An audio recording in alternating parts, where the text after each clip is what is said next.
कृष्ण भगवान कहते हैं हर व्यक्ति के जीवन में उतार चढ़ाव बना रहता है।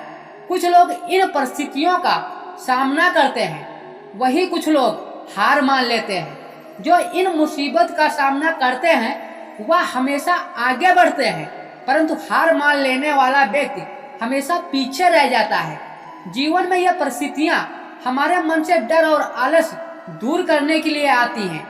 ऐसे में हार मान लेना आपकी सहन क्षमता को और कमजोर बनाता है। धीरे धीरे ऐसी आदतें व्यक्ति के भविष्य को प्रभावित करती हैं, जो सफलता हासिल करने में बाधा उत्पन्न करती हैं। दोस्तों, इंसान को मुसीबत के समय चट्टान की तरह मजबूत बनकर उसका हल करना चाहिए। यदि आप ऐसा नहीं करते और आपको समस्याओं को देखकर घबरा जाते हैं, तो मन शांत करने के लिए रोजाना गीता का पाठ पढ़ें। गीता का पाठ पढ़ने से व्यक्ति की सहनशीलता और सोच में सकारात्मक परिवर्तन आता है, क्योंकि इसमें जीवन के सार का वर्णन बहुत ही विस्तार से किया गया है। बता दे दोस्तों, भागवत गीता को श्री कृष्ण का ही एक स्वरूप माना गया है। जीवन में आगे बढ़ने के लिए सभी को श्री कृष्ण के जीवन से जुड़ी तमाम बातों का अध्ययन करना चाहिए। इससे उचित मार्गदर्शन प्राप्त होता है। तो दोस्तों, आइए इसके बारे में जान लेते हैं। तो दोस्तों, भगवान कृष्ण का स्वभाव बेहद नटखट था। उनकी शरारतों के किस्से गोकुल की गलियों में सुनने को मिलते हैं, लेकिन वह हमेशा विपरीत परिस्थितियों में शांत रहा करते थे। भगवान कृष्ण ये जानते थे कि कंस मामा उन्हें मारना चाहते थे, फिर भी वे शांत रहते थे और समय आने पर कंस के हर प्रहार का मुंह तोड़ दिया।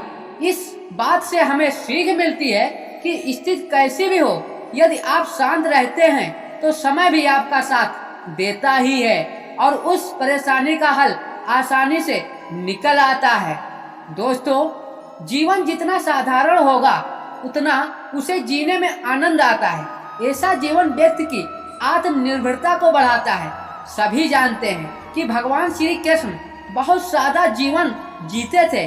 गोकुल के राजघराने में परवरिश होने के बावजूद वह सामान्य बालकों के साथ मित्रता रखते थे।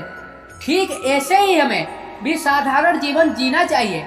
व्यक्ति के पास भले ही कितना ऊंचा पद हो, वह पैसे की भरमार हो, उसे कभी घमंड नहीं करना चाहिए। श्री कृष्ण कहते हैं कि परिस्थितियां कैसी भी हों, हमें घबराना नहीं चाहिए। घबराने से व्यक्ति अक्सर अपनी मुसीबत अधिक बढ़ा लेता है और सही निर्णय लेने के बजाय गलत मार्ग चुन लेता है। इसलिए घबराए नहीं, प्रयास करें, भले ही परिणाम कैसा भी हो। इस धरती पर जब जब दोस्ती की बात होती है, तब तब कृष्ण जी और सुदामा का उदाहरण पेश किया जाता है। उनकी दोस्ती ये संदेश देती है कि जीवन में हर मोड़ पर एक सच्चा दोस्त हमेशा आपके साथ खड़ा रहता है।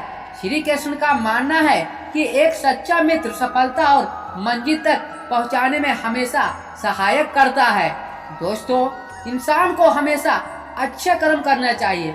अच्छे कर्म का फल आपको जरूर मिलता है, जो आपके लिए हितकारी होता है।